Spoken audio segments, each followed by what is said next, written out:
नमस्कार सबैजनालाई। आज फेरि पनि म यो न्युकोको सपोर्ट कसरी गरिन्छ भनेर देखाउन गइरहेको छु। र आज भियतनामबाट 10जना स्टुडेन्ट्सहरू किनौजी सिउसी भिजामा जापान आउँदैछन् र अहिले कुमामोतोबाट बसमा चढेर जाँदैछु। अहिले सिट खाली छ र अहिले हामी कुमामोतोको सिटीबाट फुकुओकातिर प्रस्थान गर्दैछौँ। कोसोको दोरोमा अब चढ्दैछौँ।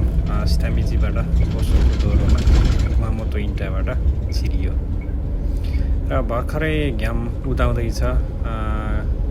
पारि दृश्यमा देख्न सक्नुहुन्छ घाम अगाडि उज्यालै लगभग भइसकेको छ र यहाँ बिहानको करिब 6:15 जति बजिसकेको छ र घाम उदाइरहेको दृश्य त्यहाँ देख्न सक्नुहुन्छ।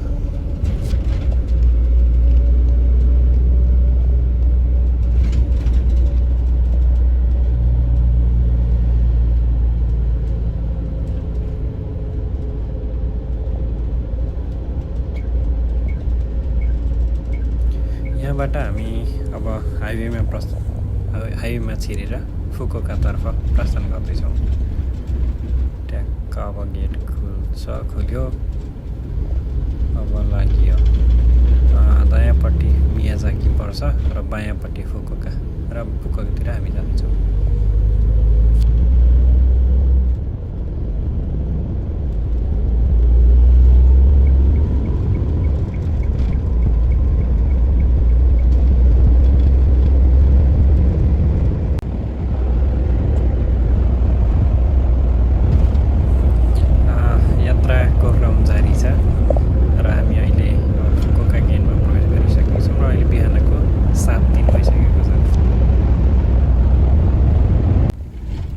फुकुओकाको दाजाइफु इन्टरबाट फेरि तुसिकोसोकमा छिर्दैछौँ र यो फुकुओकाको सिटी एक्सप्रेस वे हुन्छ त्यहाँ छिर्दैछौँ। यहाँबाट एयरपोर्ट जाँदैछौँ।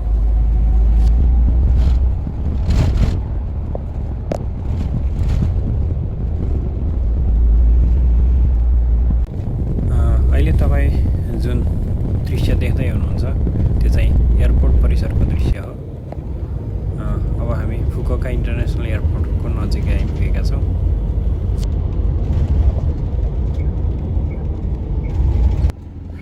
अब चाहिँ हामी फुकुओका इन्टरनेसनल एयरपोर्टको हाताभित्र प्रवेश गरिसकेका छौँ। त्यहाँ बोर्डमा फुकुओका एयरपोर्ट फाइनली म एराइभलमा आइपुगेको छु र यहाँ यही गेटमा बसेर स्टुडेन्टहरूलाई कुर्नेछु। अब चाहिँ मेरो स्टुडेन्टहरूसँग भेट भइसक्यो।